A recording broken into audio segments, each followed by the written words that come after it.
नमस्कार, आप सभी का स्वागत है। आज हमारे साथ एक नए मेहमान हैं, रोहन सिंह जी। आज इनसे हम लोग कुछ बातचीत करेंगे और विषय रहेगा बिल्किस बानो पे। तो आप बिल्किस बानो की जो दोषी हैं उनको जो रिहा किया गया उस पर आप क्या सोचते हैं और इस कदम को आप किस तरह से देखते हैं? सरकार की किस तरह से देखते हैं? बिल्किस बानो को सरकार की रिमिशन पॉलिसी जो होती है उसके आधार पर रिहा किया गया। इसके दो पक्ष हैं, एक नैतिक पक्ष है, एक कानूनी पक्ष है। बिल्किस बानो का पहले केस समझेंगे तो आप उसका पूरा कंटेक्स्ट समझ में आएगा और तब समझ में आएगा कि ये क्या चीज है, क्यों करी गई है और इसके क्या इम्प्लीकेशन है, क्या मायने हैं। गोधरा कांड जिसको हम लोग जानते हैं, साबरमती एक्सप्रेस को, उसको जिस दिन जलाया गया उसके अगले दिन बिल्किस बानो का बलात्कार होता है। बिल्किस बानो अपने गांव जा रही थी, अपने पैतृक गांव भाग कर जा रही थी, क्योंकि उससे पहले 3 दिन पहले बकरीद में उसके गांव में दंगा फसाद लूट हुई थी, लड़ाई दंगे हुए थे, माहौल खराब था उस वक्त पहले से ही।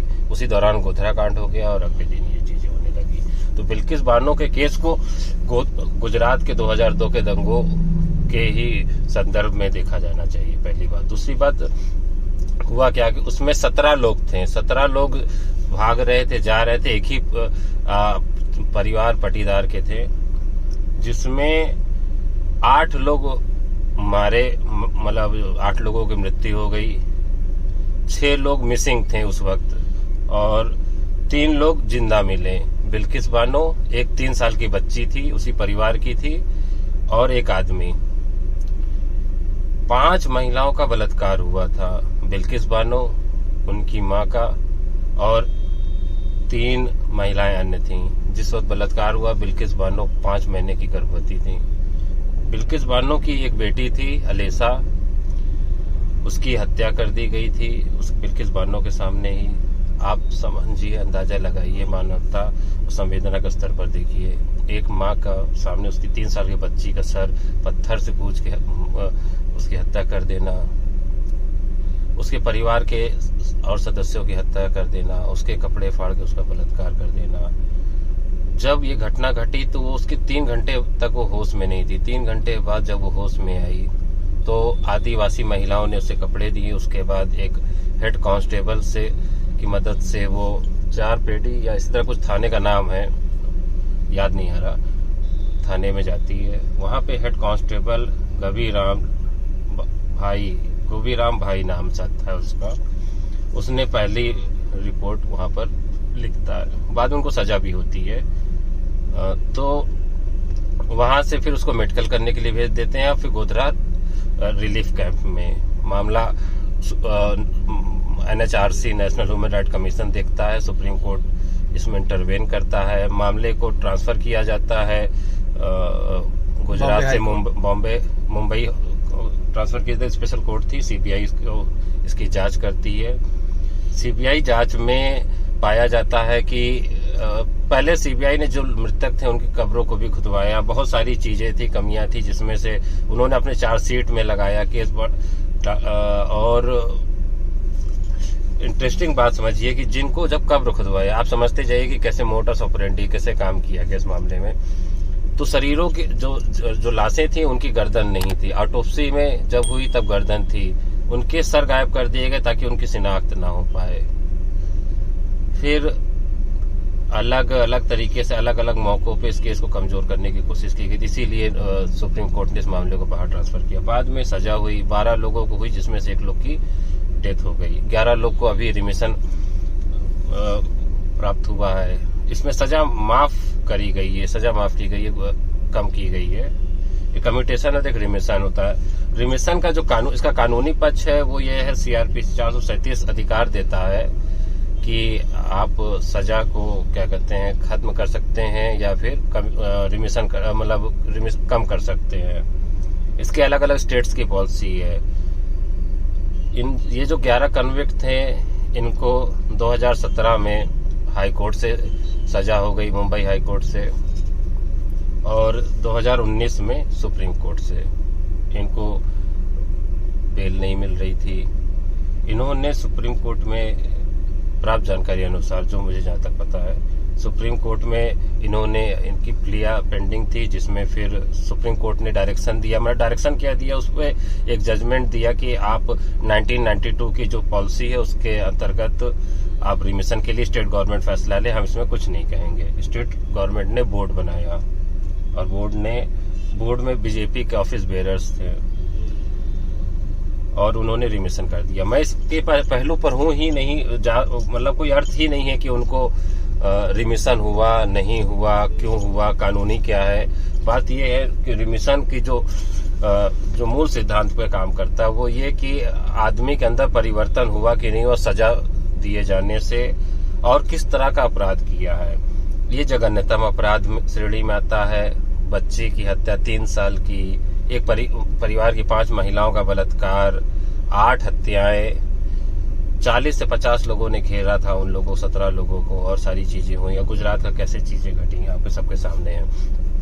ये छोटा काम नहीं है, लेकिन ये मामला ये है ही नहीं। उनकी अदालतें हैं, उनके अधिकार है, गवर्नर के पावर है, प्रेसिडेंट की पावर है, वो सजा उनकी खत्म कर सकते हैं, सारी चीजें उनका जो लीगल फ्रेमवर्क है उसमें वो काम कर सकते हैं।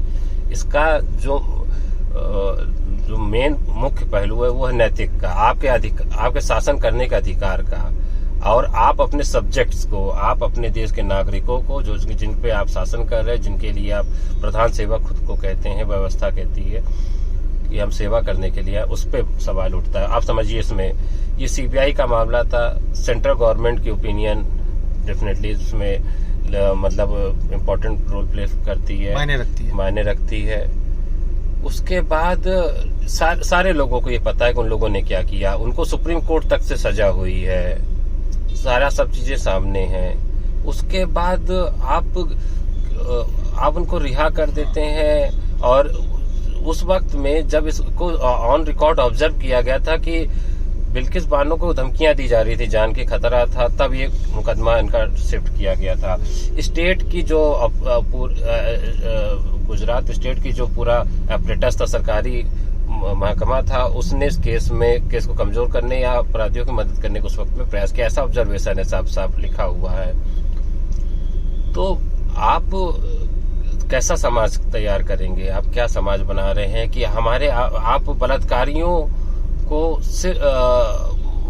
इसलिए इस तरह जघन्य बलात्कारियों और हत्यारों को आप छोड़ देंगे क्योंकि आगे चुनाव आने वाले हैं, या आपको अपने लोगों के बीच में, अपने समर्थकों के बीच में संदेश देना कि हम हिंदू हितों के लिए, हिंदू धर्म के लोगों के लिए, या जो भी कारण हो, इसका तो कोई तर्क, मुझे दुनिया में जो भी मैं तर्क सोचूं, मैंने बहुत कोशिश करी, मैंने देखा दक्षिण पंथ पे लिखने पढ़ने वालों को, बोलने वालों को भी देखा मैंने, कोई इसको पक्ष में तर्क नहीं दे पा रहा है। एक तर्क ये भी दिया जाता है कि उनके व्यवहार काफी सुधरे थे और इस वजह से सरकार ने उनके व्यवहार सुधरे। अब इसको समझिए कि देश में पता नहीं कितने मामले पेंडिंग पड़े हुए हैं, पता नहीं कितने चीजें, तो अगर लेकिन एक चीज खास 11 लोगों का क्यों है, क्या रीजन? लेकिन इसमें एक भी चीज है ना, कि केवल ऐसा नहीं कि केवल 11 लोग, 150 लोगों ने पूरे देश में उनको रिहा किया गया 15 अगस्त के दिन। हाँ, बिल्कुल, हर साल किया जाता है। 26 जनवरी को होगा, हाँ, मुझे मालूम, ठीक है, किया जाता है। फिर 15 अगस्त को अगले साल तक होगा, फिर उसके बाद रिकमीशन बैठेगी, सरकार बैठेगी कि अगले चरण में इसको करना है कि नहीं करना। देश में होता है ये 15 अगस्त 26 जनवरी को रिहा करने का। ये मामला इतना तूल क्यों पकड़ रहा है? अरे जो विपक्ष, जो सत्ता का कहना है कि इसमें जो जिसके साथ बलात्कार हुआ मुस्लिम था, मुस्लिम थी या मुस्लिम है, और जो हिंदू पक्ष है वो उसका बलात्कारी है। तो इसको इस एंगल से भी लोग देखना का, देखिए, अपराधी का कोई धर्म नहीं होता और पीड़ित का भी कोई धर्म नहीं होता। जो न्याय है वो आंख में पट्टी बांध के न्याय की मूर्ति भी खड़ी होती है। बात उसकी नहीं है, धर्म, जाति, लिंग का भेद ही नहीं होना चाहिए कानून को लागू कराने में।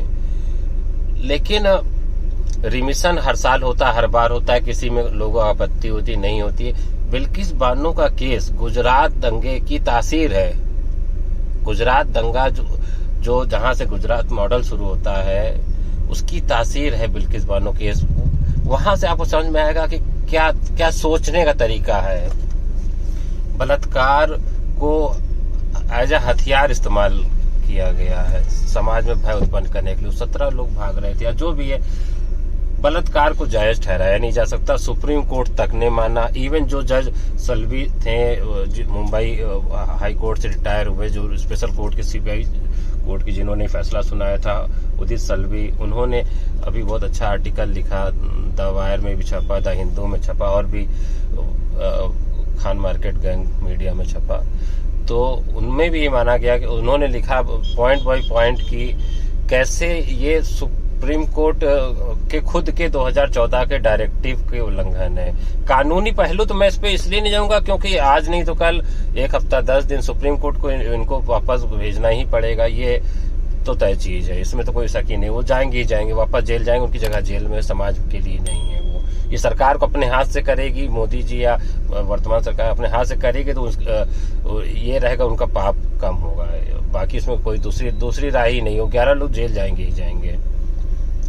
तो लेकिन चुनाव में भी कोई असर बिल्कुल चुनाव में मेजॉरिटी होता ही है कि अपने लोगों को रैली करने के लिए उनको नरेंद्र मोदी जी की एक इमेज है ना कि वो अपने लोगों को भी छोड़ते नहीं, वो साथ नहीं छोड़ते हैं। वो लोगों का मतलब जो एक सही है कि ये गलत किए तुम हमारे लिए क्या है, इसलिए हम तुम्हारे लिए खड़े रहेंगे, कभी किसी का साथ छोड़ते नहीं। ये लोग यही मानते हैं, उनके साथ के लोग भी, सारी चीजें भी हैं और ठीक भी है। अब आदमी ऐसे ही तो अपने लोग कमाता है, तो जो उन्होंने कमाए उनकी कमाए लोग हैं, वो सब वो बात उसकी नहीं। माया कोडनानी हो, कोई भी हो, वो भारत में कानून अपनी कमियां रही तभी वो उतने तरीके से उतने वक्त से उन लोग बचे रहे। अभी भी लूप होल का इस्तेमाल किए। अभी सुप्रीम कोर्ट इसमें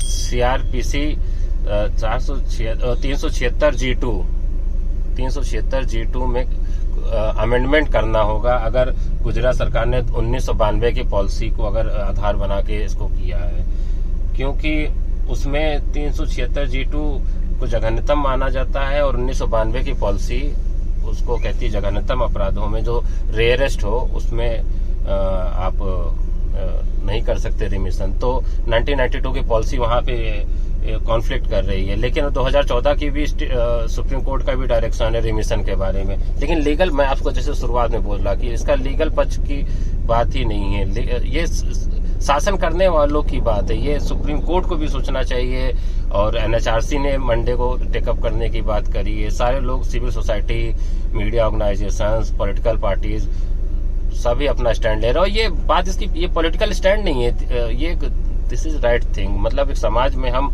बलात्कारियों का महिमा मंडन नहीं कर सकते। बलात्कारी लौट के आए तो उनका तिलक लगाना, आरती उतारना, माला पहनाना, ये कहाँ से, ये कौन सी हिंदू संस्कृति हो गई। विश्व हिंदू परिषद ने माला पहनाया, मुझे कितना देख के आश्चर्य हुआ। अब विश्व हिंदू परिषद कहती है वो हिंदुओं का प्रतिनिधित्व करती है, वो विश्व में जो भी हिंदू है वो इस हिंदू परिषद का सदस्य है, ऐसी सोच है। ये कहाँ से हमारी, कैसे ये प्रतिनिधित्व कर रहे हैं हिंदू। मैं भी हिंदू, मैं तो कभी, या कोई भी, आप भी हिंदू हैं और भी बाकी लोग हिंदू हो, कौन बलात्कारियों को हम लोग पकड़ के माला पहनाएंगे, आरती उतारेंगे। ऐसा तो होता नहीं समाज में ना। जो अपराधी हो अपराधी है, जो अपराधी नहीं है नहीं है। अब बलात्कारी और हत्यारों को हम कब से सम्मान देने लगे, हम हमारे धर्म को बदनाम कर रहे हैं। ये तो बहुत सिंपल सा है ये। बाकी गुजरात का चुनाव उसमें रखा गया है और समाज भी कितना सेंसिटिव है या नहीं है ये भी इससे क्लियर होता है, संवेदनशीलता का क्या स्तर रह गया समाज में। बाकी यही है, अब देखिए क्या होता है सोमवार को। चलिए ठीक है, बहुत बहुत धन्यवाद आपका। अगली बार फिर किसी नए विषय पे मिलेंगे आपसे। नमस्ते।